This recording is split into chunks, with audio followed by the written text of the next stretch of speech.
Hello, my marvellous sausages. Now, as you know, I like to shake my warlock's buttocks in front of Zavala's droids while he plays Postman's Knock with Starhorse. Yes, we bloody know about that.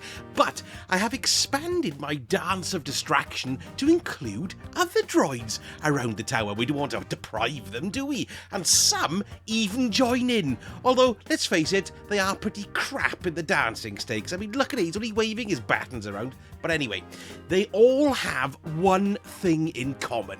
They want to share my shader knowledge. Yeah, I know it's a tenuous link, I know it's crap, but what do you expect for bloody nothing, eh? Now, last time we dived into the world of shaders, I confidently claimed that all these shaders were every single animated shader in Destiny 2, and guess what? They aren't. Well, of course they bloody aren't. You know, you gotta get something wrong every day, and I'm good at doing that, because I perused the electric internet after reading the plenty of comments of what I got afterwards, and your hive mind spewed out forth loads of shaders that I didn't know bugger all about. So what I thought we'd do is bring them to your attention and we'll have a look through at what they all do. Made a rhyme then. So here I am with my warlock in my most glowiest armour what I can find. That's the Guardian Games top I've got on there with the Guardian Games Contender Bond, and I've also gone for the new helmet this season. I can't remember what it's called, but it's got a really cool glowing eye, and I've got Gambit Jadestone on it, as you can all clearly tell. Well, now then, these two shaders here, let's have a look at this first one. It's called Vintage Timber. Now, this came in Season 11, can only be picked up in the Eververse store, but when you stick it on, it starts to glowy things. Look, ready? See? Look, there we are. It's pulsing. I'm not going mad. So there we are. See, look, it's got a slow pulse on the bond there. It's got a slow pulse on the sword as well. And it's also got a pulse on the eyelet. It's not as bright, but it is rather nice. And then its neighbour in the shader tree here is called Oiled Algae. Once again, that's Season 11 too. Let's have a little look at this one. Now, this one turns it up to white, and it's weird because it glows some things and not others. You can see the Contender Bond is glowing there, and the eye is glowing there, not as much, and some of the trim, but the sword isn't. Bizarre, eh? It works on some ships as well. You can see I've got my Reef-born Warbird here, and I stuck it on there. This one is, which one's this one? This is Vintage Timber. It's very, very nice. It turns it lovely black, but it's also got the pulse in the engines, look there, which is rather sexy, and on the engine there. The next one, Oiled Algae, kind of replaces it with a more sort of metallic, but it's also got the pulse on it too from all the glowy bits, but it's not as hectic. You can see it doing it in the front bit there. I tell you what, another ship that looks quite well on is the Universal Voyager. It's basically anything with sort of bright, pulsy lights or glows on it, really. So here we go. Let's have a look at Vintage Timber. There we go, and there's the nice pulses there. I think what reason why that looks a bit better than the other one is because it's got the black background, whereas these have got the lighter background. But the pulse still works on that too. So well worth sticking those babies on if you want to make your things pulse, basically. Now, another one that does have a slight animated effect on it is this one called First Light, but it's really subtle, right? But it is there. I'll just stick it on.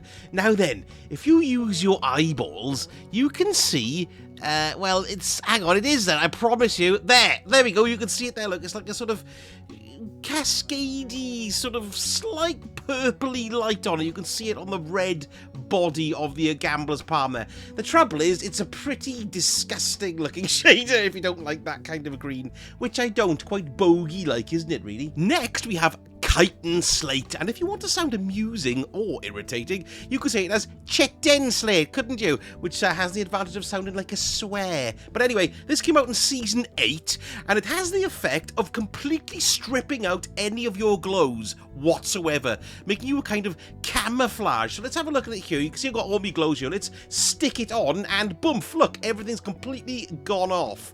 So we've lost that. What it is a very little hint of the sword there, but that's gone there, and the eye glow has gone there completely too. When you stick it on the Universal Voyager, it doesn't do that at all. Look, it makes the glow even worse, which is, oh my god, it's gone bonkers. Bloody hell. Have I put the right one on? Yes. Well, it didn't work there, did it? But that's well worth thinking of. I've stuck it on this ship and it doesn't seem to be negating the glow there either.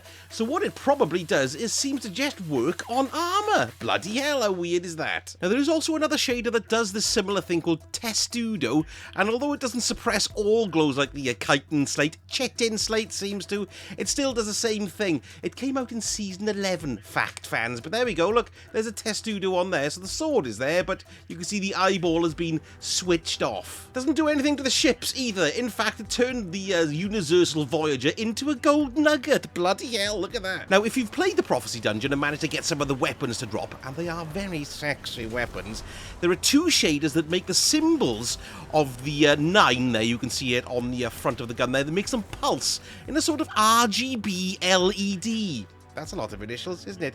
So you need to get yourself either one of these two. You've got, first of all, oiled gunmetal. Let's look at that. Hey, it's a party in your palm. That sounds a bit rude. Or you can go for this one called, not Skelly Goal, Basalt Toxic, and you can see it pulsing there. So it does it, look, you can see it's doing here on the Last Breath auto rifle, but it's also doing it in a tiny fashion on the hand cannon there as well. Lovely, eh? That looks very smart, doesn't it? The Basalt Toxic on the long walk sniper rifle. But there we are, you get the idea. Looks rather nifty. Right, here's another odd interaction. This was brought to my attention in the comments of my previous video. Thank you so much for that. Now, it's a ship called the Prod, which is a brilliant name, isn't it? And we've got the Gambit Emerald shader here as well. Now, it's a very strange looking ship, and let's just apply that baby and look at it. It's completely bonkers. It's like disco-tastic, static, or an analog TV after taking loads of space drugs. But anyway, that's well worth the interaction, isn't it? Lovely. Now, Gambit Emerald, you could only pick up doing a quest called Keeping On. That was back in the day. But it does not seem to have been added to the Season 16 loot pool, unfortunately. So there's no current way to get it unless it drops into the Eververse. Talking about Gambit shaders, 3 of the old ones have dropped back into the loot pool of the game, and you can get them as rewards for playing Gambit. The first one is called Gambit Duds. You can see it here, Season of the Forge, I believe. Nothing too drastically spectacular. The next one is called Gambit Suede. That's a Forsaken one. Here it is, look. That's not too spectacular either. Nice, pretty good white glow on it, to be honest. And then finally, we've got Gambit Jadestone, which you can now earn, which is fantastic news. And there she is. Isn't it bloody marvellous? Makes things glow like buggery. You can see here it works particularly well on the Contender piece of class armor that I've got. And these will be coming around again when Guardian Games pops its head up at the beginning of May, which is very nice. It also looks bloody lovely on the Titan mark as well. Looks bloody lovely glowy too. I don't have the Hunter one yet though, I'm afraid, but that is also gorgeous. So there we go. That's all the stuff I've managed to uncover that wasn't included in my last video. A bit bizarre, I know, but you know, well worth knowing. You never know when you'll want to pulse your eye. And if you did like the vid, don't forget, give me a like and a subscribe. That would be utterly fantastic. And also take a look at my other shader video as well that I made in the past a few months ago, and you'll find lots of really interesting shaders there too. Thank you so much for watching, and I shall speak to you all again very soon. So Sarge out. Look at him, he loves it. He doesn't say it, but he loves it.